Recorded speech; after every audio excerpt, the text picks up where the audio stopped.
These MacBooks are expensive, so choosing the right one for you is very important. Starting with the most obvious, we have a screen size choice between a 14.2 inch or a 16.2 inch, with both displays being Liquid Retina XDR. When comparing the two side by side, there's no denying that an extra 2 inches makes a huge difference in screen real estate. From browsing the web to using pro level apps, having a larger display is just a better experience. But besides the difference in screen size, you're still getting the same pixel density of about 254 pixels per inch, which makes either one an incredibly sharp display. Whether you go with the 14 inch or 16 inch, our sponsor Andar is on a mission to protect your MacBook Pro with beautiful 100% full grain leather that feels genuine and looks awesome. This is the helm, and it has super soft microfiber lining on the inside with cutouts for all of your ports, speakers, and most importantly, ventilation fans. This jet black color looks fire, and they also have more colors available to fit your style. They don't just stop at MacBooks, they also got your whole Apple ecosystem with iPhone, iPad, and even AirPod cases like the capsule that fits your AirPods nice and snug. All orders over $75 get free shipping and a 90-day return policy, and I will have a special discount code in the description box down below. Both screens have the same specs in XDR and SDR brightness, wide color gamut, True Tone technology, and ProMotion refresh rates of up to 120 Hz.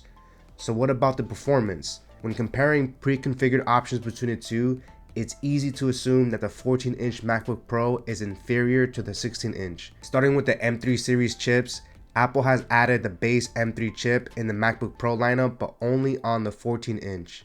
This introduces an even lower starting price of $1,600, but you get a lot less when it comes to power and ports. We'll ignore the M3 chip and look at the M3 Pro and M3 Max options.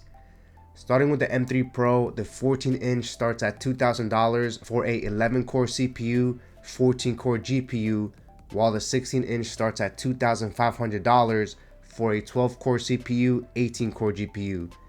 You look at those starting options and you might think that the 16-inch is simply the better, more powerful option. But that isn't true, because you can equip the 14-inch to match the 16-inch version with the same specs. It's just that the 14-inch has more less performing options, so a better way to compare is to select the same CPU and GPU option to get a better comparison. This is good to know because you can max out a 14-inch with the same specs as a maxed out 16-inch with an M3 Max chip with 16-core CPU, 40-core GPU, 128GB of unified memory, and 8TB of SSD. Those prices are crazy, but it's good to know that having a 14-inch doesn't limit you on power. Now yes, since the 16-inch MacBook is larger, it also has a bigger battery.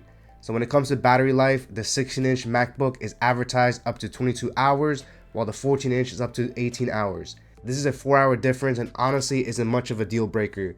I always have access to power, and if I'm planning a very long trip, I always bring a power bank just in case. Body and weight for me was the ultimate deciding factor of why I decided to switch to a 14-inch MacBook Pro. Don't get me wrong, I love the large screen of the 16-inch, and there are times where I miss the extra space, but downsizing has had more positives than negatives. 1.2 pounds doesn't sound like a lot, but there's a huge difference in how it feels. From picking it up to bringing it on your laps, the 14-inch just feels way better.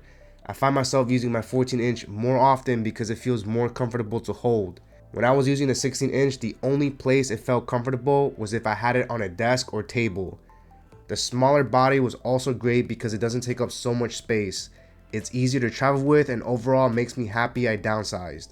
The next thing to consider is whether or not you have a dedicated desk or office with a monitor. If you're like me, then it makes more sense to go with the portable 14-inch because whenever I need more screen space, I can always connect it to a larger monitor and continue my work. So all in all guys, I think it'll come down to how you're planning on using your MacBook Pro. For me, the smaller 14-inch makes more sense since I'm able to get more out of it. Let me know which of these two you would prefer. If you are interested in getting the MacBook Pro or the many tech that you've seen in this video, I will have affiliate links down below, which also helps and supports the Firewolf Tech channel.